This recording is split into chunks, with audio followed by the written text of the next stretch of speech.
Welcome to your law buddy. आज हम दो इंपॉर्टेंट टॉपिक्स कवर करेंगे, अनपेड सेलर के राइट्स और ऑक्शन सेल्स के rules under the sale of goods act 1930। ये दोनों कॉन्सेप्ट बहुत ही जरूरी है और इन्हें समझना और भी आसान है। तो चलिए शुरू करते हैं। सबसे पहले हम बात करेंगे अनपेड सेलर के बारे में।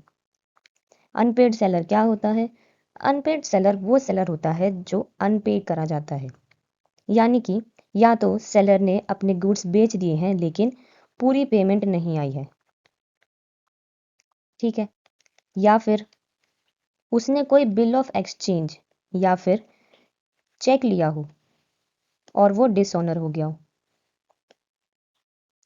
या फिर उससे सिर्फ पार्शियली पे किया गया हो, उसे पूरी पेमेंट ना मिली हो। अब अगर किसी सेलर के साथ ऐसा होता है तो उसके पास कुछ राइट्स भी तो होने चाहिए। राइट्स नहीं होंगे तो वो बेचारा तो ऐसे ही रह जाएगा, उसको तो पैसे मिलेंगे ही नहीं। अब उसके पास क्या राइट्स हैं? एक सेलर के पास तीन तरीके से राइट होते हैं। सबसे पहला होता है कि जब उसने जो प्रॉपर्टी है, जो उसके गुड्स है, उसकी प्रॉपर्टी पास कर दी हो, यानी कि जो गुड्स की ओनरशिप है वो पास हो गई हो, ठीक है। फिर एक आता है कि ओनरशिप पास नहीं करी हो बायर को, और फिर एक तरीके के कि अगेंस्ट द बायर क्या राइट है उसके। सबसे पहले हम बात करेंगे कि जब उसने गुड्स की जो प्रॉपर्टी है, जो ओनरशिप है, वो पास कर दी हो बायर को। सबसे पहले उसके पास आता है लियन का, यानी कि जब तक उसे पेमेंट नहीं मिलती वो गुड्स को अपने पास रिटेन कर सकता है।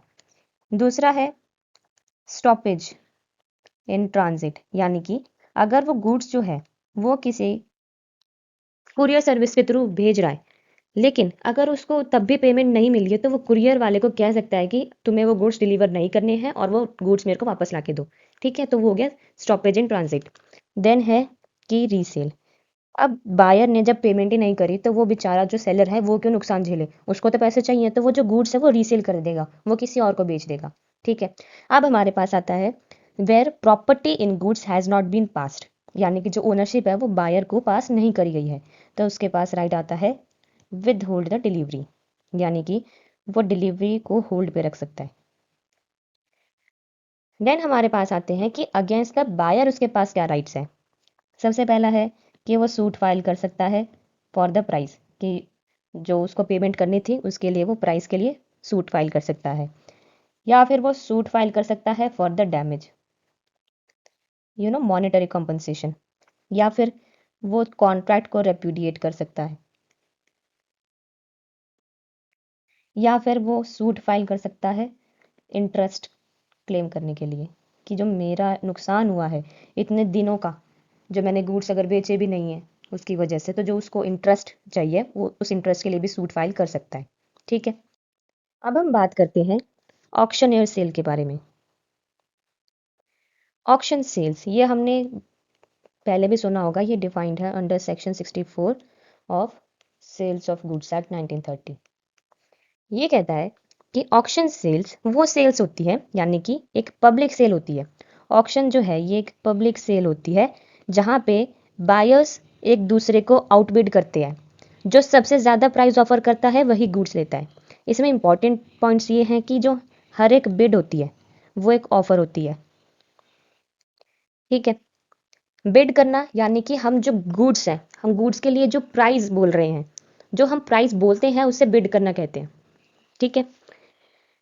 देन इसमें नेक्स्ट इंपॉर्टेंट पॉइंट है कि ऑक्शन जो है वो हाईएस्ट बिडर को दिया जाता है, ये हम सब ने मूवीज में देखा ही है। एक्सेप्टेंस कैसे होती है? या तो जो ऑक्शनियर है या तो वो हैमर गिराता है एक दो तीन बार, या फिर वो सिर्फ प्राइस को तीन बार बोलता है। जैसे कि अगर किसी ने गुड्स को 25,000 में लेने के लिए बोला तो जो ऑक्शनियर है वो बोलेगा 25,001, 25,002 एंड 25,003, ठीक है। अब ऑक्शनियर जो होता है, यानी कि जो ये बोलता है, कि जो एक्सेप्ट करता है प्राइस को, वो उसे रिफ्यूज भी कर सकता है हाईएस्ट बिड को अगर वो चाहे तो। उसके पास है डिस्क्रिशन जो है ये रिजर्व होती है। बिडर जो होता है वो अपनी बिड विड्रॉ कर सकता है बिफोर द फाइनल एक्सेप्टेंस, ठीक है। देन हमारे पास नेक्स्ट पॉइंट है कि जो सेल रिजर्व प्राइस हो सकते हैं, यानी कि ऑक्शनियर जो है वो डिसाइड करेगा कि उससे कम प्राइस पे गुड्स नहीं बेचे जाएंगे। फॉर एग्जांपल अगर किसी को गुड्स बेचने हैं, जो ऑक्शनियर है वो डिसाइड कर सकता है कि ये 50,000 से रेट से कम के उसमें ना बिके ये गुड्स। तो अगर किसी ने 48,000 की बिड करी तो वो उसे रिफ्यूज कर सकता है, ठीक है।